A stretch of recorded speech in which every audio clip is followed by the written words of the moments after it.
album Yeah. with that. I think it'd be good to make a promo that you can get one with a certain game or something. We did that for Deadpool. Like we did a vinyl LP soundtrack, and the LE buyers got the vinyl version. The premium owners got a cassette version, and then the pro owners got a free download so they could put them on their phone, the song to their phone. The cassette, does anybody own a cassette? Apparently a few people do. Like I'm a huge record collector. She wrote does, that right there. Of vinyl. You know what? I got a prize for you for owning the cassette player. So you can come up here. I have here's a Gary Stern bobblehead for you. If I had a Deadpool cassette, I'd give you one, but I didn't have time to pack any. Thank you. Yeah, I don't collect cassettes. I never really liked them. They were a necessary evil for like when I had a Walkman. Yeah. But I still collect records, so I was, I'd like to say I'm partially responsible for the fact that we pressed up 2 vinyl records now. That's cool. But the vinyl record for Black Knight is especially beautiful because this is a bright orange, blood orange. Well, that's we did a blue one for the Comic-Con. Oh, did we do a different version? Yeah, there's 100 I on didn't blue know vinyl that we're yeah. selling at the Nuclear Blast booth. Oh, that's going to be. And so these are only available at the San Diego Comic-Con? Yeah. San Diego Comic-Con, yeah. Very cool. Exclusive only, yeah. I'll have to try to make it. I'm sure people will be hawking them on eBay like 5 minutes after they. Oh, I can't wait. Yeah. How involved are the various bands for the music-based games? Are they involved at all? Are there certain restrictions around what songs you could use? It varies from band to band.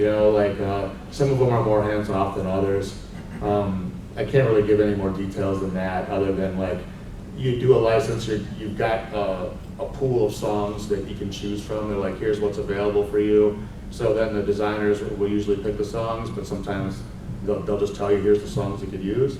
And then depending on the band, you get various amounts of freedom and various amount of assets to work with. And the only thing I'll add to that is sometimes different people own different rights to different songs, and that factors in as well. So do these musicians ever come to the office? Like does Steven Tyler show up and go, I love it? You know what, when I worked at Midway Games, they all came because we had to film them for the Revolution X game. I don't think they came for Aerosmith. I think everything was done. He was supposed to come. I think he canceled the trip last minute due to scheduling. A couple members of Metallica have come down to visit. Scott Ian's been to Stern at least once. Scott Ian. I Yeah. mean, we occasionally get celebrities and No musicians that Beatles? come through. No, sadly no Beatles. I wish. No, unfortunately not. Yeah. Some of them are a little hard to reach these days. And then Ed Robertson from the Bare Naked Ladies will stop by anytime he's Ed in Robertson. town. I actually He's just a talked- regular visitor of Yeah, ours. he's a regular customer of ours at Marco's. Yeah, he's a great guy. Yeah, Love him. great guy, and he's always calling us from the road to so we can ship stuff to. Oh yeah, hotels. because he always brings a pinball machine and tour with him. That's right. That's right. Yeah. Any questions, Josh? Yeah, I have a question about themes, specifically in regards to kind of tension that y'all personally or Stern as a whole may feel between like different generations of players.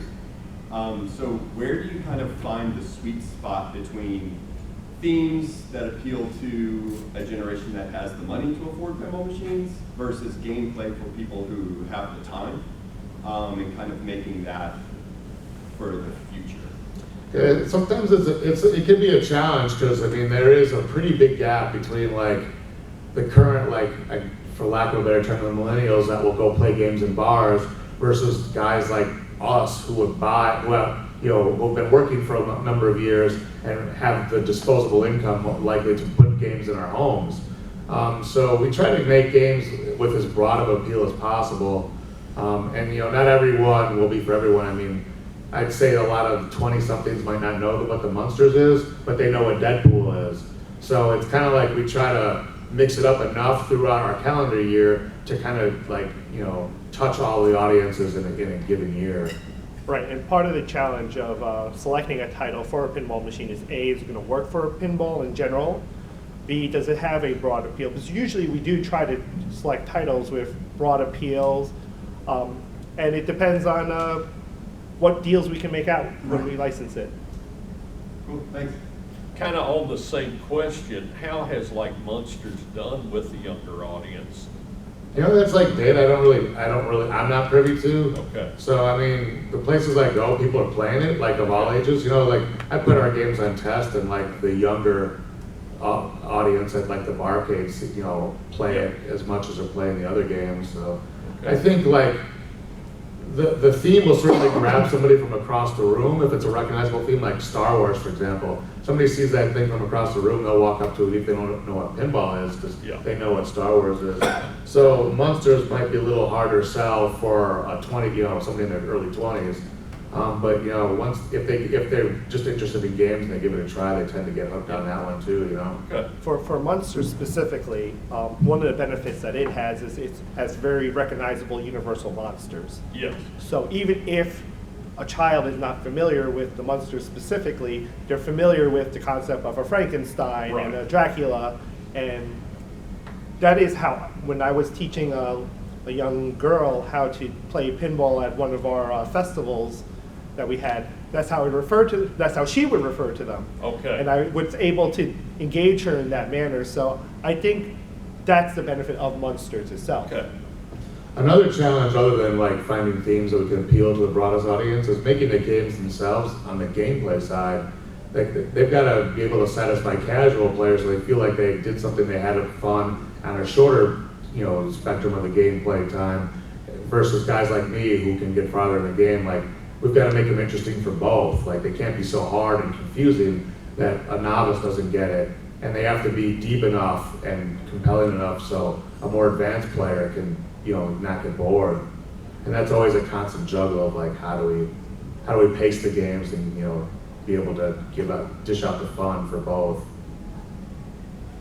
Christopher French, you did some Beetlejuice art. He would love a Beetlejuice pinball. Do you think Beetlejuice would work for a pinball machine overall?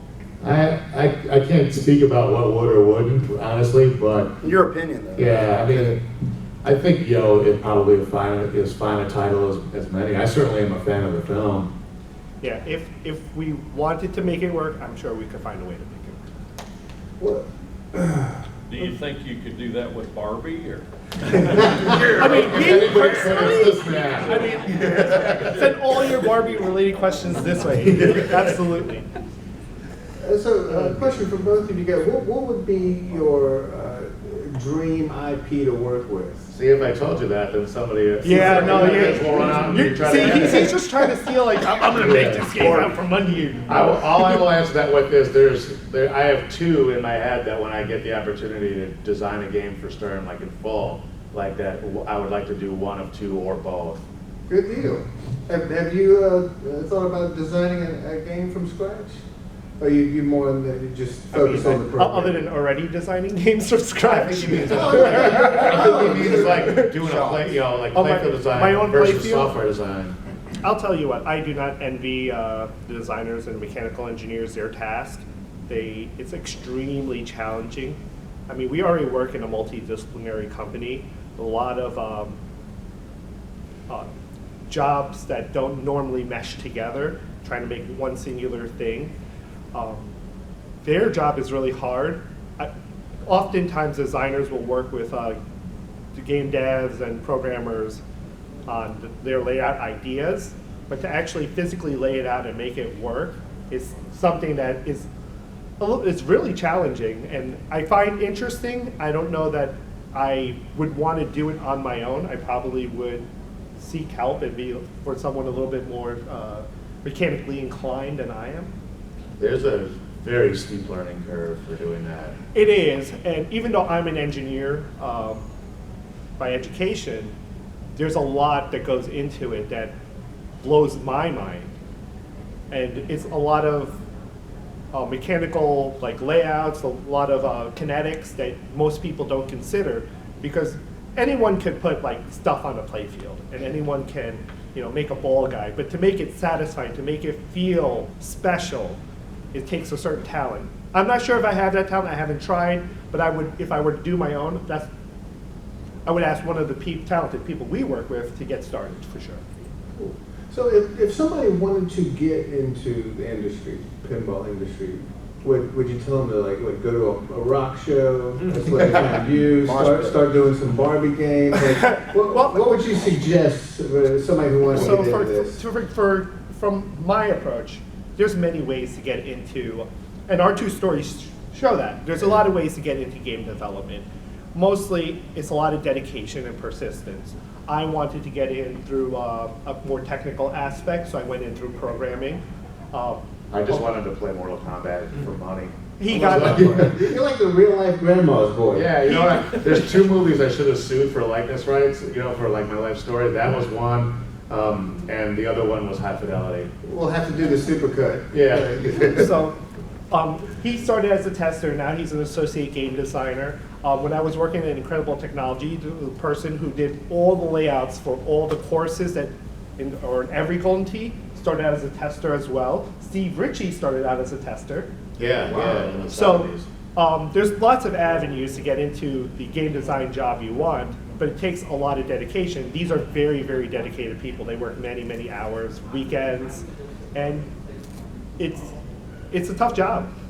No one ever talks about how demanding it is. Yeah, speaking of, so do you have like cots in the office? I mean, I imagine there's long nights, you have deadlines. You know, a couple of the programmers have like futons in Little their rollouts, office. It's a little less common now that we're older, like and a little wiser, but like a bunch of us, because I've worked with a lot of these guys now for 25 years, because a lot of us worked together at Williams.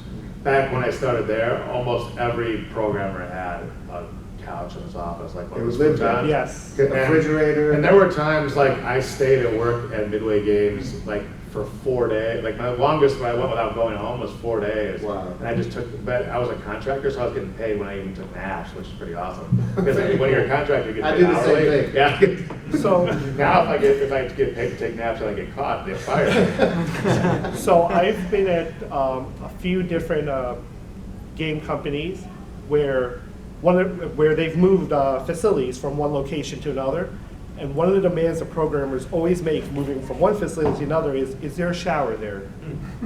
So that goes to tell you how much time people spend in the offices making games. With modern technology, though, it's easier for people to work from home.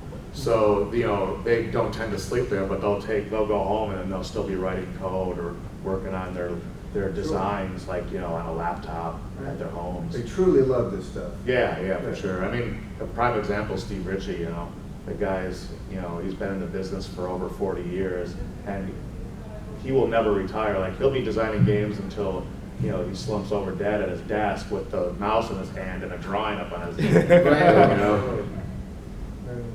Any more questions from you guys? Rachel, do you want to know anything?